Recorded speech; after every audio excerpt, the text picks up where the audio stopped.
जुलाना में प्रियंका गांधी संबोधन कर रही हैं। वे क्या कुछ कह रही हैं वो आपको सुनाएंगे, सुनिए जरा। बाकी बच्चों के साथ अच्छी तरह से खेले सीखे, तो मैंने कहा मैं छोड़ आती हूं।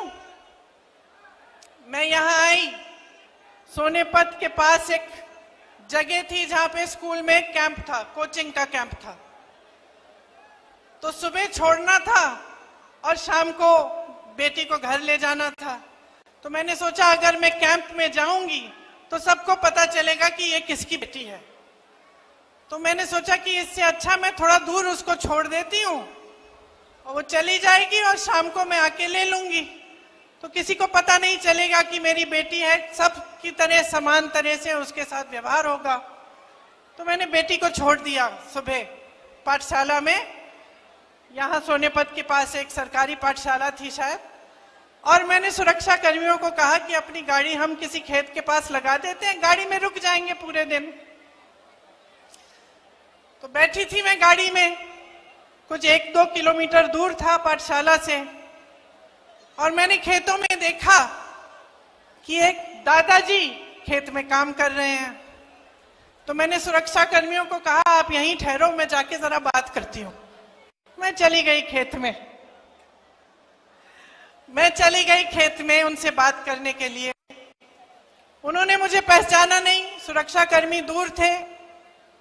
बातचीत हुई, मैंने कहा मुझे सिखा दीजिए कटाई करना। कटाई कर रहे थे तो थोड़ा सिखाया मुझे, थोड़ी सी कटाई मैंने उनके साथ कर ली।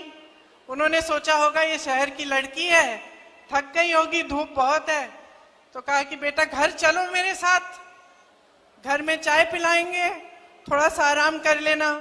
मुझे भी लगा कि पूरे दिन इंतजार करना है, तो चलो इन्हीं के घर चले जाती हूँ, दादू जी के साथ चली जाऊंगी, वहीं बैठ जाऊंगी, पूरा दिन इंतजार करना है मुझे।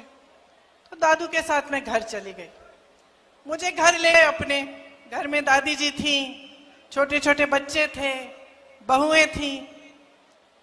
मुझे खाना खिलाया, पराठे बनाए, चाय पिलाई, सारी बातें बताई कि कौन कहाँ पढ़ता है, कौन किसकी नौकरी कहाँ है, सारी चीजें मुझे एकदम अपना लिया। मतलब अभी अभी मिले थे, मुझे जानते नहीं थे, अपने परिवार समान घर ले गए, अपनाया।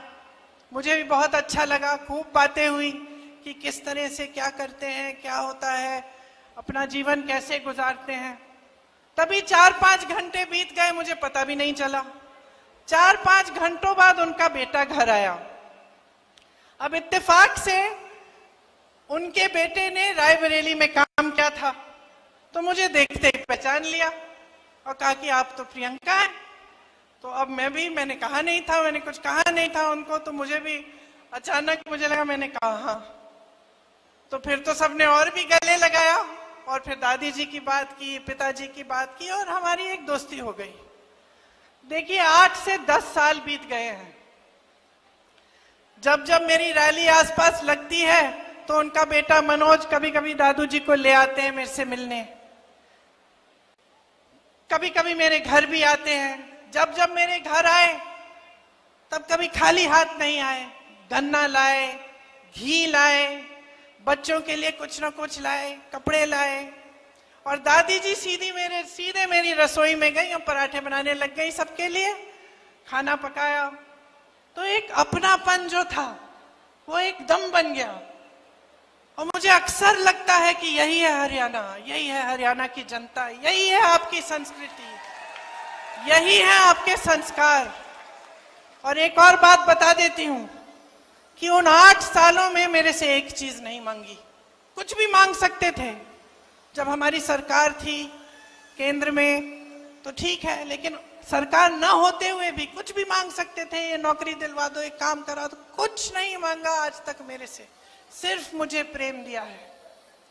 और मैं समझती हूं हमेशा कि जो आपका प्रदेश है और मेरा परिवार है, उसके बीच जो रिश्ता रहा है, उसी का प्रतीक ये मेरा एक छोटा सा रिश्ता जो इस एक परिवार के साथ है वो है। एक और बात बताती हूं, मेरी बच्ची फिर हरियाणा के लिए खेली और उसके साथ 10 और लड़कियां थीं जो उसकी टीम में थी। यहां से दूर जाना था पौंडीचेरी, चेन्नई से भी आगे, मद्रास से भी आगे। वो लड़कियां गई, मैं भी साथ साथ चली गई। मैंने कहा मम्मी हूं, जाना चाहिए। बाकी एक और लड़की थी जिसकी माताजी साथ में थी। बाकी सारी जो लड़कियां थी गांव की लड़कियां थी, खूब मेहनत करके आगे बढ़ी थी।